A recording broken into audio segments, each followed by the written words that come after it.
আজ আমরা এসেছি গ্রেনাইটের খাদানে। আপনি যে বাংলো মার্বেলের যে মালগুলো দেখতে পান, ঠিক আছে, আমরা যে মালগুলো রাখি, আপনারা ভাবতেই পারেন যে এত কমে তাহলে কেমন করে দিচ্ছে। আসলে আমরা ডাইরেক্ট খাদান থেকেই নিয়ে আসি, ঠিক আছে। ডাইরেক্ট খাদানের থেকে পলিশে যায়, চিরায়ে যায়, সেখান থেকে ডাইরেক্ট আমাদের দোকানে যায়। তো আমি মাইন্সটা দেখাবো আপনাদেরকে, মাইন্সটা কেমন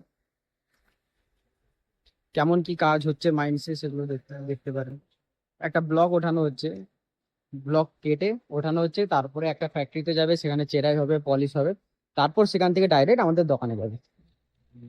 তো আমি ব্লকটা ভালো করে দেখাতে বলবো, তো পুরো মাইন্ডটা ঘুরিয়ে ভালো করে দেখে নিন। অনেক ফুট নিচে আছি আমরা, ওই দেখুন ওটা হচ্ছে ওপরে, অনেক ফুট নিচে আছি আমরা।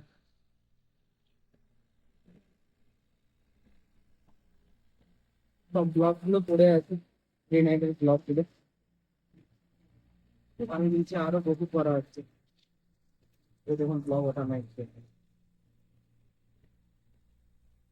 আজকে একটা অন্যরকম ভিডিও আপনাদেরকে দেখালাম, যে কোথায় থেকে কেমন কি মাল আসে, খাদানে কেমন কি কাজ আছে। ওখানে ব্লক গুলো কাটা হয়, তারপরে এখানে এই ক্রেন থেকে ওঠানো হয়, উঠিয়ে তারপরে এই ব্লক গুলো একটা অন্য প্লান্টে নিয়ে গিয়ে সেখানে চেরাই করে পলিশ করে তারপরে সাপ্লাই দেওয়া হয়।